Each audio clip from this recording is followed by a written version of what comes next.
आज का दिन भारत के लिए बेहद खास है। आज एक साथ तीन भारत रत्नों के पावन स्मरण का दिन है। इन तीनों में एक भारत की पत्रकारिता और ज्ञान के गौरव को वैश्विक पहचान देने वाला था, तो दूसरे ने स्वाधीनता काल की राजनीति को अपने कानूनी प्रशासकीय ज्ञान से दशा और दिशा दी। और वहीं तीसरे ने विश्व राजनीति और खासकर दक्षिण एशिया में भारत की विदेश नीति और कूटनीति का लोहा मनवाया। हम बात कर रहे हैं महामना मदन मोहन मालवीय, चक्रवर्ती राजगोपालाचारी और अटल बिहारी वाजपेयी जी की। आज के एपिसोड में हम इन तीनों विभूतियों के उन कामों के बारे में जानेंगे जिन्होंने इन्हें भारत रत्न से सम्मानित कराया। इस एपिसोड में हम इन तीनों के बेहद महत्वपूर्ण और कुछ अनछुए कार्यों के बारे में भी जानेंगे। नमस्कार, ढे टीवी के जयंती विशेष कार्यक्रम में आप सबका स्वागत है और मैं हूं विवेक ओझा। एक ऐसा शख्स जिसे लोग राजा जी कहते थे, जो स्वतंत्र भारत के पहले भारतीय गवर्नर जनरल और भारत के अंतिम गवर्नर जनरल थे। नागापट्टनम के वेदारण्यम में जिसने नमक सत्याग्रह का नेतृत्व किया, जो गांधीवादी दर्शन से प्रभावित था और जिसने असहयोग आंदोलन में भाग लिया। एक ऐसा व्यक्ति जो महात्मा गांधी के समाचार पत्र यंग इंडिया के कुछ समय तक एडिटर भी रहे। हम बात कर रहे हैं चक्रवर्ती राजगोपालाचारी की। उन्होंने 1917 में देशद्रोह के आरोपों के खिलाफ भारतीय स्वतंत्रता कार्यकर्ता पी वरदराजुलु नायडू का बचाव किया। वे अस्पृश्यता के खिलाफ वाइकोम सत्याग्रह आंदोलन में भी शामिल थे, जो एक टेम्पल एंट्री मूवमेंट था जो गांधी के प्रेरणा से चल रहा था।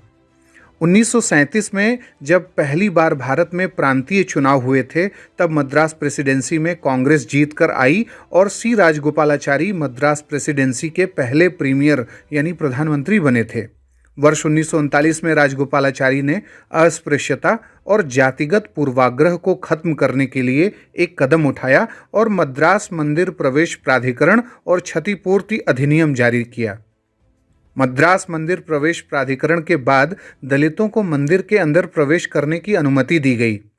वह एक ऐसे राजनेता थे जिन्होंने रामायण का तमिल अनुवाद लिखा, जो कालांतर में चक्रवर्ती थिरुमगन नाम से प्रकाशित हुआ, और इस किताब को वर्ष 1958 में तमिल भाषा में साहित्य अकेडमी अवार्ड भी मिला था।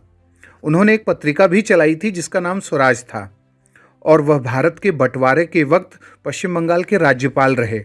बिहार और उड़ीसा को पश्चिम बंगाल में शामिल करने के उनके प्रस्ताव की काफ़ी आलोचना भी हुई थी।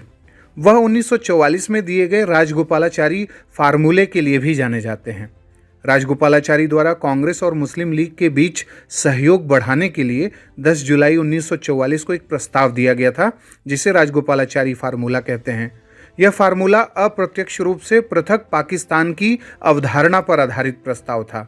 उन्होंने इस फार्मूले में कहा था, मुस्लिम लीग कांग्रेस की स्वतंत्रता की मांग का समर्थन करे, लीग कांग्रेस को केंद्र में अस्थायी सरकार के गठन में सहयोग प्रदान करे और युद्ध की समाप्ति के बाद एक आयोग गठित किया जाएगा जो उन जिलों की पहचान करेगा जहां मुस्लिमों का स्पष्ट बहुमत है, और इन क्षेत्रों में यह जानने के लिए कि वे पृथक संप्रभु राज्य का गठन करना चाहते हैं या नहीं, वयस्क मताधिकार के आधार पर वहां चुनाव कराए जाएंगे।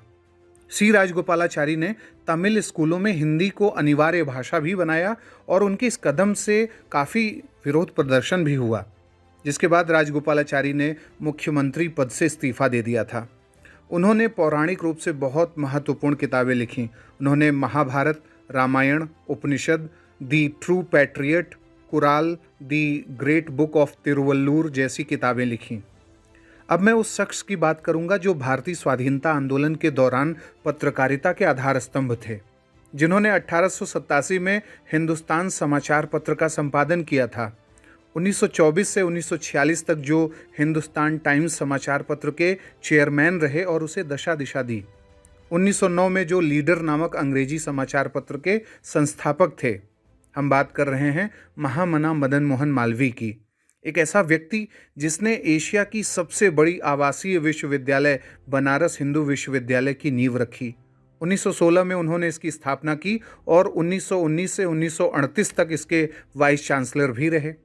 एनी बेसेंट के साथ मिलकर 1918 में उन्होंने इंडियन स्काउट मूवमेंट की भी शुरुआत की थी और वह 4 बार भारतीय राष्ट्रीय कांग्रेस के अध्यक्ष रहे। 1909 में, 1918 में, 1930 में और 1932 में। 1912 से 1926 के मध्य Madan Mohan Malviya imperial legislative council के सदस्य भी रहे, जो 1919 में सेंट्रल लेजिस्लेटिव काउंसिल बन गया था। 1928 में उन्होंने साइमन कमीशन का विरोध किया था और इससे पहले चौरी चौरा केस में 177 फ्रीडम फाइटर्स को बचाने के लिए कोर्ट में वह पेश हुए थे, क्योंकि वो एक सुप्रसिद्ध वकील थे और हाई कोर्ट में वकालत भी कर चुके थे। और उन्होंने कालाराम मंदिर में दलितों के प्रवेश के लिए बहुत महत्वपूर्ण कार्य किया था। उन्होंने हिंदी को राष्ट्रभाषा के रूप में स्थापित करने का सपना देखा और कांग्रेस के सभापति के रूप में सत्यमेव जयते को भारत का राष्ट्रीय उद्घोष वाक्य स्वीकार करने का उन्होंने ही सुझाव दिया था।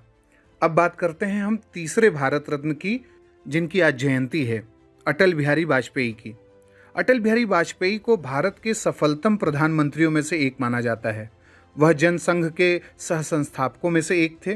मोरारजी देसाई के प्रधानमंत्री काल में वह भारत के विदेश मंत्री रहे और जब वह भारत के प्रधानमंत्री बने तो उनके नेतृत्व में भारत ने अपनी पहली न्यूक्लियर डॉक्ट्रिन बनाई। भारत जो परमाणु शक्ति संपन्न बना वो उनकी देन है।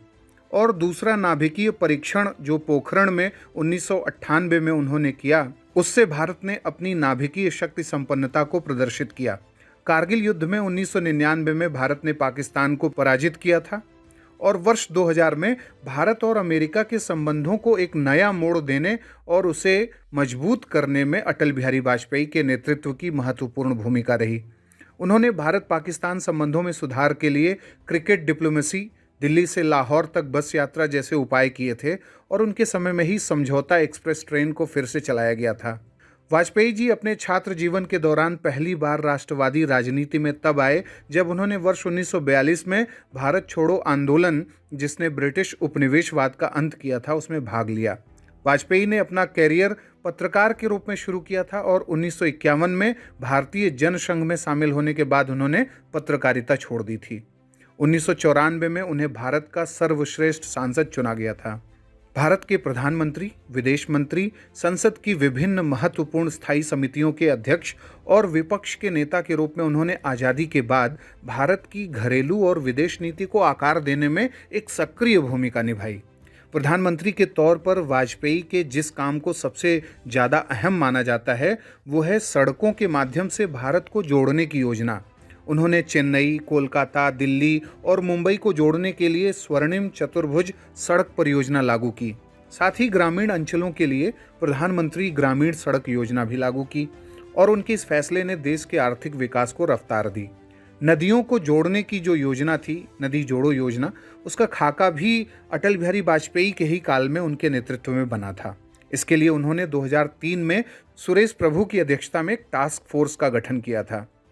वाजपेयी ने 1999 में अपनी सरकार में एक नया मंत्रालय ही बनाया जिसे विनिवेश मंत्रालय कहा गया और निजीकरण को बढ़ावा देने और विनिवेश की शुरुआत करने में इनकी बहुत महत्वपूर्ण भूमिका रही। 1999 में वाजपेयी ने भारत संचार निगम लिमिटेड यानी BSNL के एकाधिकार को खत्म करते हुए नई टेलीकॉम नीति लागू की और देश में संचार क्रांति के दूसरे चरण की शुरुआत की। उनके समय में ही संविधान समीक्षा आयोग का गठन किया गया, जिसे हम वेंकट चलैया आयोग कहते हैं। इनके समय में जातिवार जनगणना पर रोक लगी। आतंकवाद विरोधी कानून पोटा उन्हीं के शासनकाल की देन था। भारत सरकार ने उनके जन्मदिन को सुशासन दिवस के रूप में घोषित कर रखा है। तो ये था आज का हमारा जयंती विशेष कार्यक्रम और पुण्यतिथि विशेष कार्यक्रम भी था इसमें। तो 3 भारत रत्नों के बारे में आज हमने चर्चा करी। अब बारी है आज के सवाल की। आपको बताना है कि इन 3 भारत रत्न विभूतियों के कौन से काम आपको सबसे ज़्यादा अपील करते हैं, आपको सबसे ज़्यादा अट्रैक्ट करते हैं और जिसको आप भारत के लिए एक स्थायी योगदान के रूप में देखते हैं। आप अपने उत्तर हमें कमेंट बॉक्स में और अपने ओपिनियन इन तीनों के बारे में कमेंट बॉक्स में ज़रूर बताएं। और एक प्रश्न ये भी आप बता सकते हैं कि इन तीनों ने सबसे महत्वपूर्ण 3-3, 4-4 किताबें कौन सी लिखी हैं, क्योंकि प्रीलिम्स के लिहाज से किताबें पूछी जाती हैं। तो आज के लिए इतना ही। ध्येय IAS इन 3 विभूतियों को श्रद्धा सुमन अर्पित करता है। अगले कार्यक्रम के साथ जल्द ही हाजिर होंगे। इजाज़त दीजिए। नमस्कार।